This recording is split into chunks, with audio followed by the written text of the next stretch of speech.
So let's, I have the privilege to introducing you to the first speaker who is going to speak on electromagnetic studies for naval and commercial ships and introducing the world of simulation, Mr. Sharad Dhavlikar. He is the principal surveyor at IR class, and he has associated with IRS for more than 17 years. He had been the head of Department of Hydrodynamics and Multiphysics Research and Innovation Center at IRS, and he comes with immense experience of working in this industry on hydrodynamic assessment of the ships and vessel signature studies. And now he is also responsible for the electromagnetics analysis of the ships. He has been member of the International Ship and Offshore Structure Congress since 2009. So without wasting any further time, I introduce you to Mr. Sharad. Yeah, please welcome him. Yeah, thank you, Manoj. Thank you for introduction and nicely introducing about the overall scope of this joint webinar. Good afternoon to all participants on behalf of IRS as well as Altair for this short webinar of three hours on electromagnetics. Manoj has already introduced a wide spectrum of the works which are carried out in the industry, not only in shipping industry, but he has covered many aspects with what Altair is doing.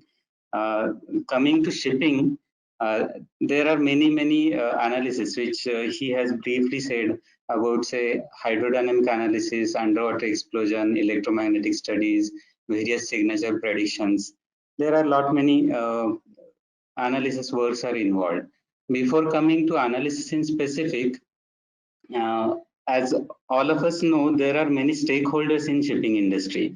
Like not only the shipbuilders, but also say various design firms, regulatory bodies like IMO or classification societies like IRS, or many OEMs also, equipment OEM who are going to provide some equipment which are going to be fitted on board. All of them play a vital role, and individually or collectively many works are to be executed. And finally, why we are talking about simulations? To confirm the design or to confirm the feasibility of the systems which are proposed, we need to have some simulations to be carried out, and then to arrive at the decisions, yes, whatever is proposed is okay or no, before actually implementing it practically. That's why we are talking about the simulations. And then there are wide variety of simulations depending on wide range of the analysis works which are required to be carried out. That's how we'll end up in simulations. So whenever we start simulations, we start with the modeling first. And modeling can be broadly categorized as CAD model, which is to do with the geometry, and then comes the finite element model.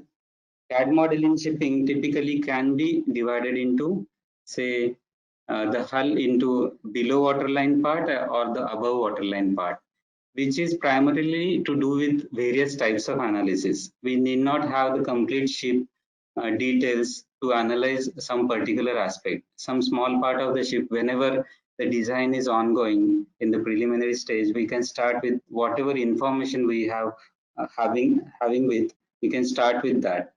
And slowly we generally keep on building the models, FE models, then the material properties, and all that subsequently follows. Why these models are required is to carry out some basic studies or maybe some specialized studies, like say the hydrodynamic assessment, structural assessment. These are done for all types of vessels, commercial vessel, let it be, or say the naval vessel. These will give, say, the basic features of the vessel which are required for say the initial assessment. It forms the part of the design of the vessel itself. Then comes, say, very special assessments like ICCP, that's impressed current cathodic protection, or maybe EMI, EMC, these magnetic interference studies or compatibility studies, or say antenna placement studies. These may be very specific to naval vessels. These are not required for all vessels. But say yes, ICCP can be useful for say container vessels also, where these systems are fitted to protect the hull from corrosion. So these are say the set of the studies which are normally done for many types of vessels, and uh, the models are the primary models which we derive are used in these studies. Say hydrodynamic assessments are based on say once the CAD model is ready, we are ready to go with the hydrodynamic assessment of the vessel. For structural assessment, we will require both, not only the geometry, but also the FE part. So total modeling is required for structural assessment. Same way, full model along with say some additional features would be required for say the special assessment. It will require some specific information to be gathered. Say where are the anodes located? Those are to be put in the model, and then only these studies say can be carried out for ICCP. Such things are slowly are developed, and then finally what is done once these analyses are done, say the information is fed back to modeling, model is updated, and depending on the requirement or depending on the outcome, the iterations are done to recalibrate the entire vessel, recalculate some physical properties which are required for the vessel. These analysis may be carried out in due course as and when the more and more information is available from design or maybe from various stakeholders. Then coming to the naval vessels, signature is specifically the target, the naval vessel signatures. There are plenty of signatures that need to be met. Say I'm listing it here. Say radar cross sections. That is RCS, which Manoj has briefly talked about this. There could be infrared signatures. There could be electromagnetic signatures, and there could be acoustic signatures. Depending on type of the vessel, the operational requirements of the naval vessels, these signatures are very important. And all these signatures are based on various methodologies. It may be computational electromagnetics for RCS, or it could be computational fluid dynamics for infrared, CEM for electromagnetic studies, where in electromagnetic signatures, we also are interested in finding what is the signature in the presence of the motion of the vessels, that is the eddy current induced signatures. And then to minimize these signatures, what systems are possible, what are the ways to do this. Maybe we will talk a little more about this thing like degaussing system, and then what types of simulations are required to be carried for handling these signatures. Of course, acoustic is completely altogether a different ball game, where different types of analysis like statistical energy analysis methods, CFD or boundary element methods, these all combination of these methods are involved in evaluating these signatures. So this total set of signatures, whatever are required, are based on the state of the art methodologies and so various tools in the market which are available. They are based on either of these methodologies. Each tool will have its own advantage, own specific requirement, and accordingly, the simulations are carried out depending on the specific requirements for each signature. Then how these are related with say the model.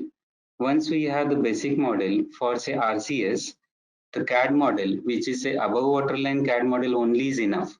We need not have say the full model of the hull, because RCS is something to do with only the above waterline part of the vessel. Along with that, some material information is also required for RCS. So once these informations are there, we are good to go with the signature studies for RCS. Not only this, during hydrodynamic analysis, sometimes say for naval vessels, we do the airwake studies, which is again the above water hull part of the hull is investigated for the flow around the superstructure. If that studies are already carried out, same model can be used for RCS. For infrared signature, only the CAD model of the vessel would be enough. For electromagnetic signature, on the other hand, we require the material information as well, not only the CAD model. So during structural assessment, generally, say for example, direct strength assessment or vibration assessment, we develop the structural model of the vessel, which involves all the stiffening arrangement also. Material information is there that can directly be used for electromagnetic signatures. So we need not prepare a separate model for these signatures. That's the point here to be understood. Again, for acoustic signatures, we can use the same models which are already developed.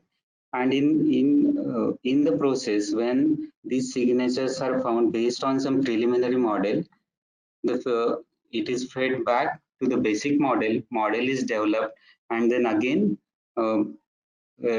revised, or say most updated analysis or most updated simulations can be carried out. So all this cycle goes in this way. Now, as Manoj initially said, the one person will not be doing all these types of analysis. There are many engineers are involved of different background. Say electromagnetic signatures, the person who is doing, he may not be involved in the hydrodynamic assessment. He may not be doing the structural assessment. But if there is a single model which can be shared, if the entire requirements are known for a vessel, and one single model can be prepared, and that can be shared across all the uh, required studies, that definitely benefits the entire process of this design. So what I would finally say is, though these are the main topics of today's seminar, like ICCP, EMI, EMC, or it may be RCS, or it may be EM signatures involving eddy currents or degaussing systems. Finally, everybody, whoever is involved in all these works, uh, we can target for one model which can be used for various simulations. At IRS, we try to follow this philosophy. Once the model is ready, to what possible analysis, maybe there are many different engineers are involved who are doing, say, different set of analysis. But once a basic geometry is ready, to what all analysis it can be used, to what all simulations it can be used. As we know, there are so many complications in, say, the compatibility issues when we talk about, say, different solvers, different platforms, CAD platforms, or say the solution platforms. So there are different requirements for simulation.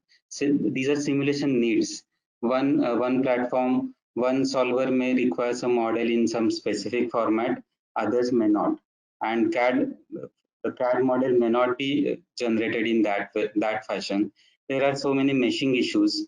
Nowadays, these simulation softwares are quite evolving. Maybe if we look at, say, 10 years back and now in today's date, the softwares are evolved to a greater extent. But still, we need to spend time in, say, the compatibility issues, deal with these issues, and to arrive at making the model suitable for the purpose. How only one model? Otherwise, finally, what happens? Same model is prepared for, say, 10 different analysis. Same time is spent by all 10 engineers. That is what we try to minimize, at least in IRS. So when a shipyard is involved in this, if some other somebody like classification society or some other designers, other consultants are also associated with, say, the shipyard, then it has to be dealt, it has to be thought at the beginning, how, say, all can be correlated, how everybody can be on the same platform, considering what are the simulation needs and what are the simulation limitations. One simulation is simulations are not finally cannot handle, say, all the issues of the practicality. There may be some finally the practical issues which cannot be implemented, and simulation may indicate something in the different direction. So what are the limitations of that particular simulation, that particular tool, and what are its limitations? That should be sorted out in the beginning only, and accordingly the entire planning should be done. Not, no, that will help in general for the entire marine fraternity in the field of simulations. Because without simulations, we are not going ahead henceforth. All the fields will require one or the other simulation, and without simulations, design cannot progress. It has to be based on some or the other simulations. Only thing what we can do, we can think of from, say, the industry point of view, how we can limit our efforts in the modeling features, and as well as from the for the software people, say the software who are developing software like our today's partner Altair. I would say how all solvers can be compatible with the basic features of the modeling that needs to be given a thought. That's my concluding word. I would say thank you to all of the participants, and once again, I thank Altair also for providing this platform and coming together.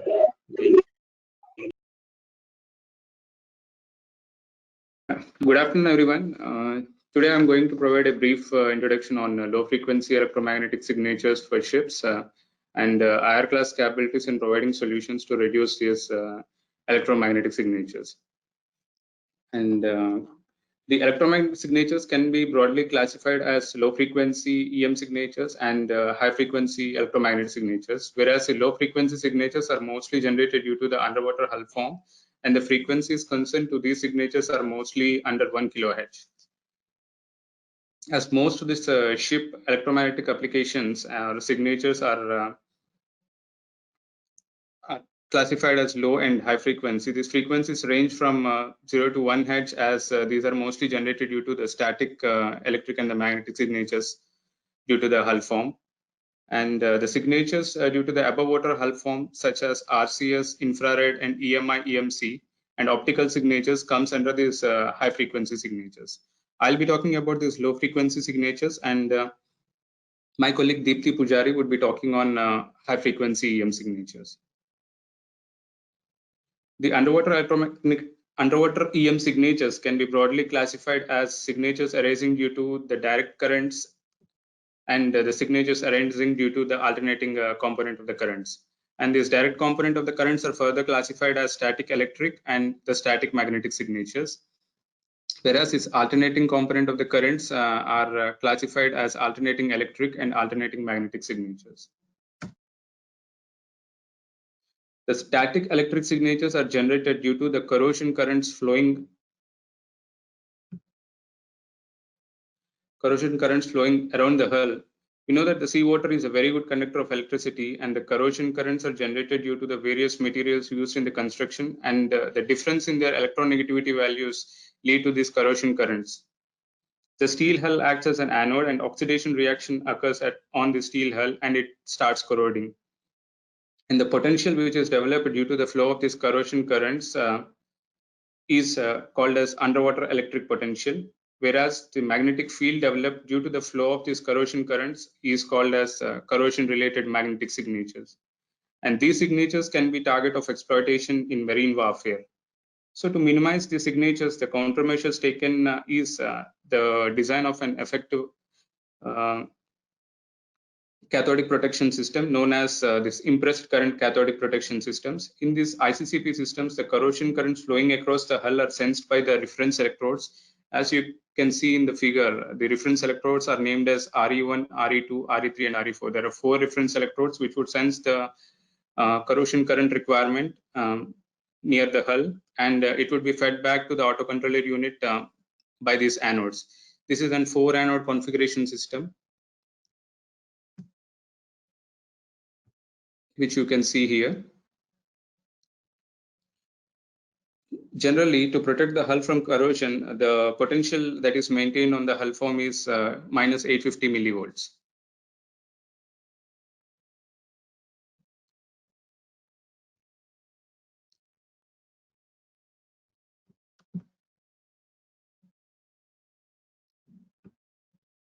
Next slide.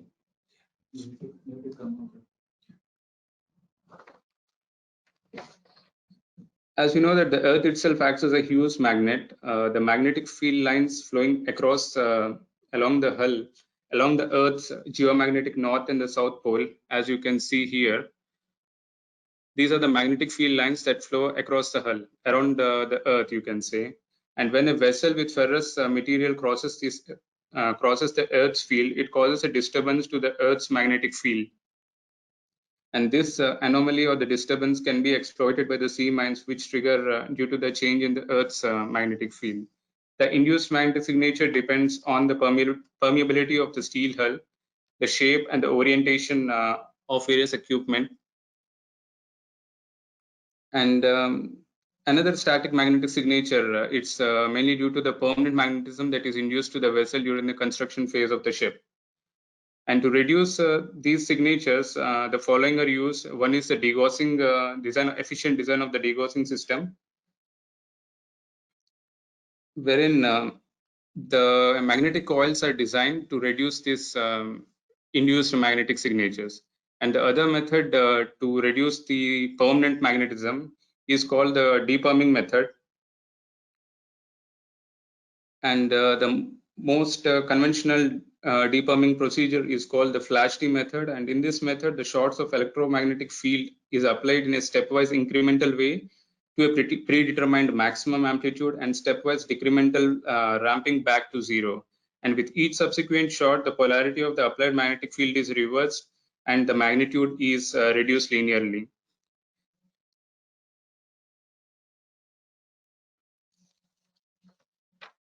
And alternating current signatures mostly arises due to the low frequency or the extremely low frequency electric field developed due to the changing resistance between the shaft and the hull. The corrosion currents which flow around the hull will find a return path through the shaft bearings, and the resistive path to this current will vary as the shaft rotates continuously, and this causes a modulation in the corrosion current. And this source contributes to the alternating magnetic signatures. The other source of the alternating magnetic signature is due to the ICCP system. The AC current from the generator is converted to the DC current by the rectifier by rectifying the power supply of the ICCP system. If these power frequency signals are unfiltered, and they can easily be detected at the ship's operating frequency and is pumped directly into the ocean. And these signals are best detected using the electric field sensors and the magnetic field sensors. The ELEF or the extremely low frequency electric field signatures can be reduced by using active shaft grounding. In active shaft grounding, the electronics is used to compensate for the changes in shaft to hull resistance, thereby eliminating the shaft current. The passive shaft grounding was used in the earlier days, which was done by simply grounding the shaft to the hull. And the other countermeasure for reducing this ripple currents is the use of ICCP filter, which would remove the power frequency component of the rectifier output. So here we can see when an ASG active shaft grounding is engaged, it's not engaged, then how the signature is, and when the active shaft grounding is engaged, how the signature is nullified. Now coming to this alternating magnetic signatures mostly generated due to the ship motions.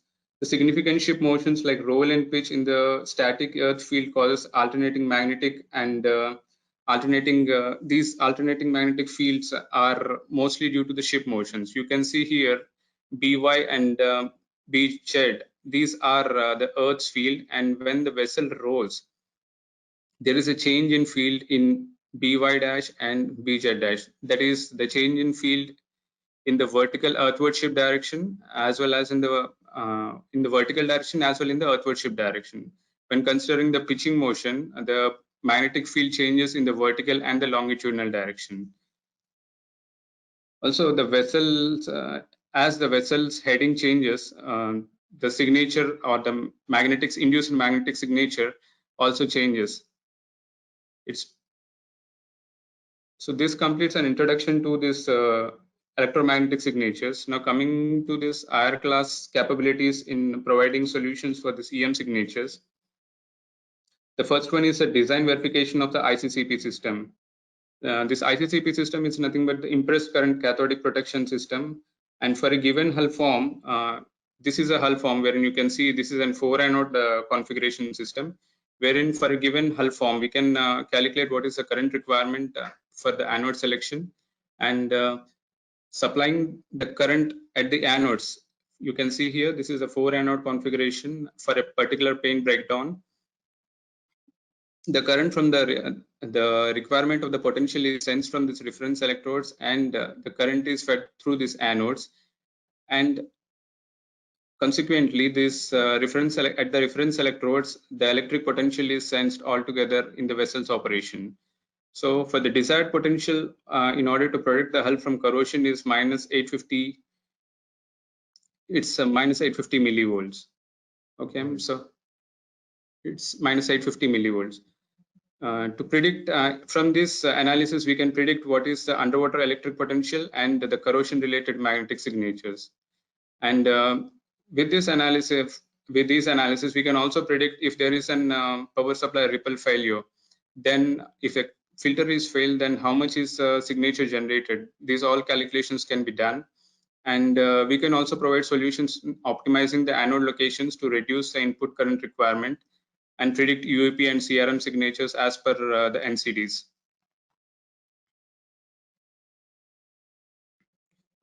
So we also provide solutions in predicting the induced magnetic signatures for the ship, wherein the major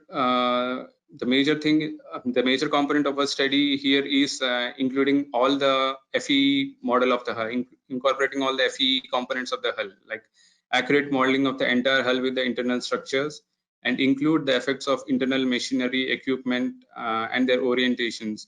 And we can predict the signatures, including all these effects, and we can model, we can calculate the induced magnetic signatures, and we can predict the signatures at an observation line below the keel as per the requirements.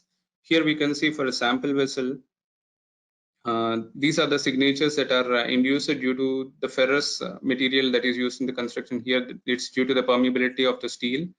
We can see here these are the X, Y, Z components of the induced magnetic field.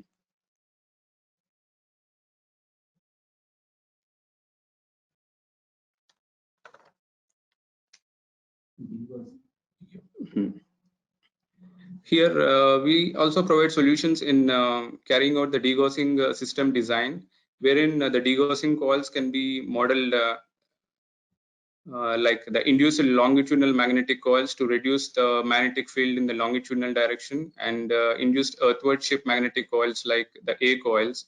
So these are the longitudinal magnetic coils, and these are the earthward ship coils, and these are the vertical coils, you can see.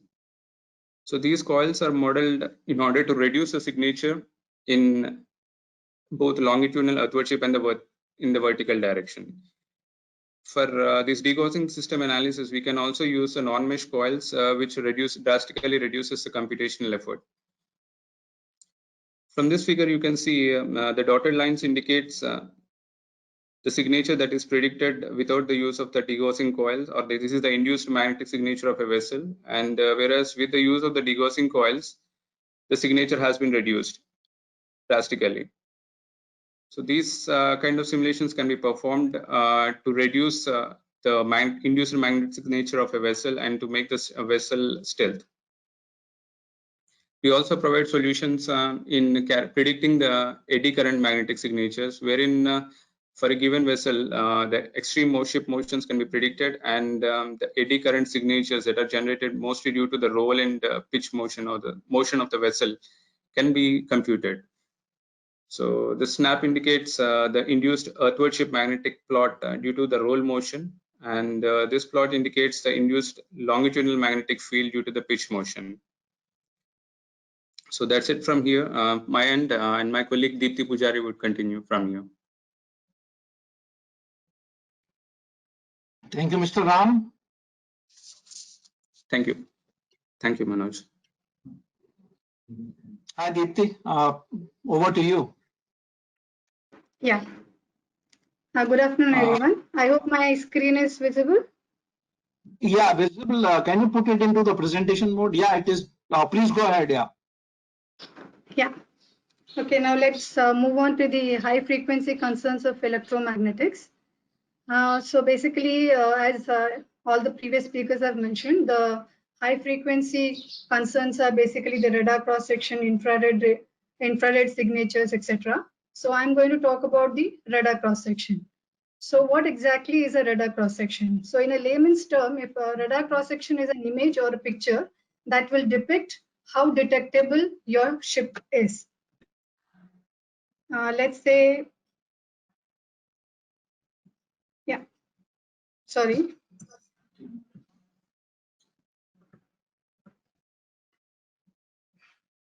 Now, a transmitter radar would inflict some electromagnetic radiations onto the target ship. This target ship would in turn reflect it back, absorb, or scatter these electromagnetic waves depending on its orientation, the material, and the shape that it has. Now, these signatures, after being received by the receiver radar, is processed to produce a cross section, which looks something like what you can see on the top right corner of the screen, as an image which will tell you how safe or how survivable your ship is. So basically, it is the energy that is being taken back into the radar, which is reflected from the surface of the ship. So this signature, however, how small or how big it is, will determine how detectable it is. Smaller the signature, better is the survivability of a ship. Now the RCS is a function of various parameters. Some of the parameters listed here. Now it depends on the frequency or wavelength of the transmitted signal. It depends on the absolute and the relative size of the target. By absolute, I mean how big or how small the ship is. And when I say relative, it is the size based on the incoming wavelength. The third is the material, how good the material, I would say how conducting the material is. We know that most of the ships are of very good conducting materials. So when you come to reducing the RCS, we preferably want materials which are low in conductivity. The shaping of the target, how well the ship or how well the structure is shaped so as to deflect the radiations in a direction which will not be directly passed on to the receiver radars. Again, the same, the incident and the reflected rays. Now, there are various methods of evaluating the radar cross section. One is RCS ranging, which is done in an echo chamber, which is basically an experimental setup. And second is the numerical simulations, that is computational electromagnetic simulations. Now, these simulations can be bifurcated into low frequency methods and high frequency methods. Now, these methods are determined on the basis of the how big or small these objects are electrically.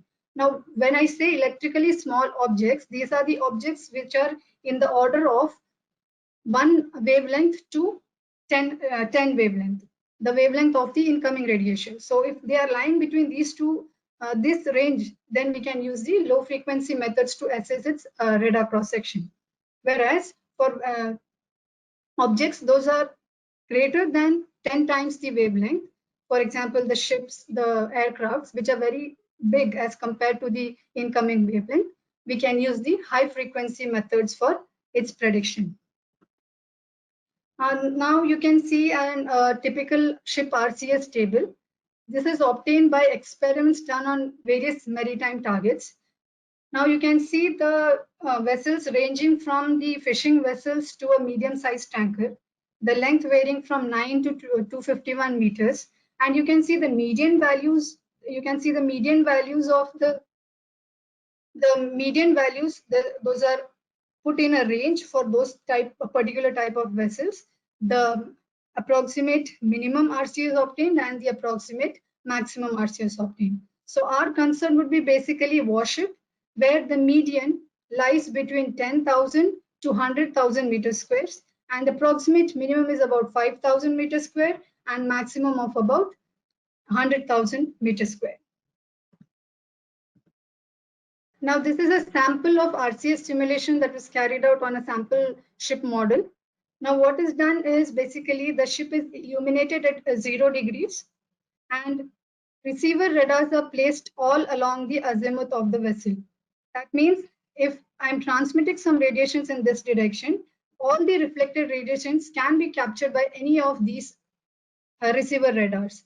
Now, in that case, the simulation was carried out for a frequency of 25 gigahertz, and that produces an RCS of about maximum RCS of about 80 dBsm.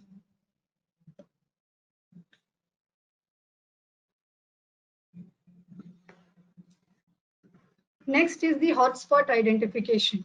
Now, this is a very crucial part of understanding how the vessel or how the ship is behaving at the very design stage, so that any modifications required with respect to RCS reductions can be implemented. Now, this is the electrical field that is generated because of the incoming radiations. It will indicate certain hotspots on the surface of the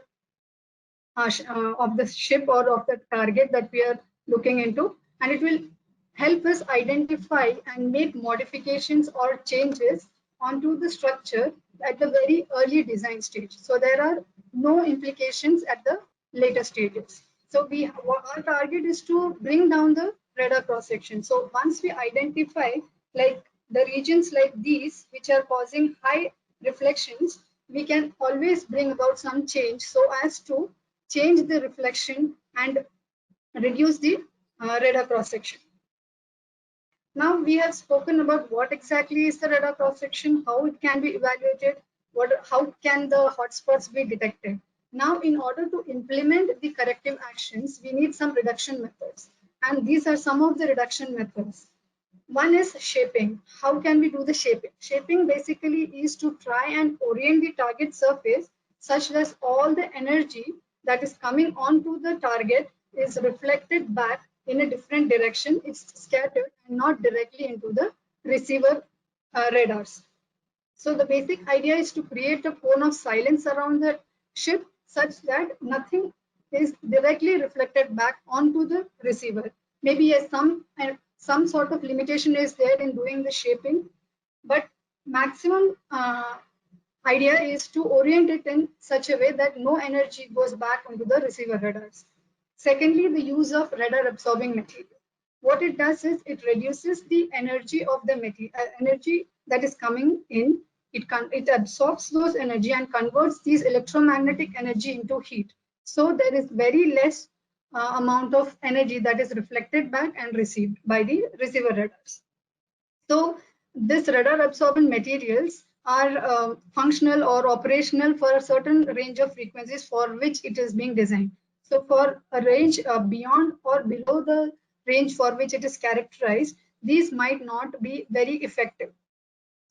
Secondly, the active cancellation procedure. Now, this is a very complex procedure wherein a system is set up within the target ship, which will detect the incoming pulses or incoming radiations, amplitude and the phase, and will send out signals exactly in an out of phase of those incoming radiations. These will cancel out the incoming radiation and thereby keeping the ship safe. There is a fourth method called as the plasma-based reduction, but these are basically a proposed method, a theoretical method. I think for some aircrafts, these have been implemented. I'm not very sure about that, but these are basically a theoretical method. So where like ionized gases are sent around the ship, which will engulf the ship, and then whatever radiations that is being coming to hit onto the target will be consumed by these ionized gases, and thus the ship will be completely concealed for the stealth requirements. In respect to my previous slide, these are some examples which were studied on a flat plate. Now, first is a regular flat plate hit with an electromagnetic wave exactly at 0 degrees, which will produce a very high RCS value. Say for in this case, it is producing about 25 dBsm. Now the same plate is hit with the electromagnetic wave at some deflected angle. Say it is moved, the incident wave is moved at some angle of about 30 degrees. Now you can see the radiations coming in the same direction has gone down from 25 to about 0 to -5 dBsm. So this is the effect that can be possible by inclining the or changing the angles to an optimal value. Then third is the same plate structure, similar to that you see in the image 1, and only change is that the material is different. This is a perfectly conducting material. This is less conducting material. So what you see is a drop of the value from 25 to 20 dBsm. Now we have seen that RAM material and shaping is one of the most common methods of reduction that is used. So one study was carried out to see on a sample ship how the reduction can be obtained. Now when the red line indicates the non-RAM material applied, or you can say the conventional material RCS that is obtained on this sample ship. Now we can see the peaks are at 90 degrees and 270 degrees, that is on the sides of the vessel. So in order to bring down that RCS, RAM material was applied throughout the sides of the vessel, and we saw a huge drop in the RCS from about 70 or 80 dBsm to about 50 dBsm. This huge difference might not be practical because this is just a test that was carried out. So we applied RAM throughout the hull structure. So we could see a huge drop in the RCS value. Similarly, shaping was tested for some similar kind of a sample vessel, wherein again the peaks were appearing at 90 degrees and 270 degrees. So what was done was a slight orientation change was made on the side plates of the hull to see how much reduction can be obtained. So we saw a huge drop in the RCS in that particular locations. So these are all just an example, just a sample study that was carried out. This might not completely be practically applicable to very large frigate ships that we see, but these are examples how we can come up with reduction methods so as to reduce the RCS and to make our ships stealth compliant and safe for operation. I think that's all from my side. Thank you.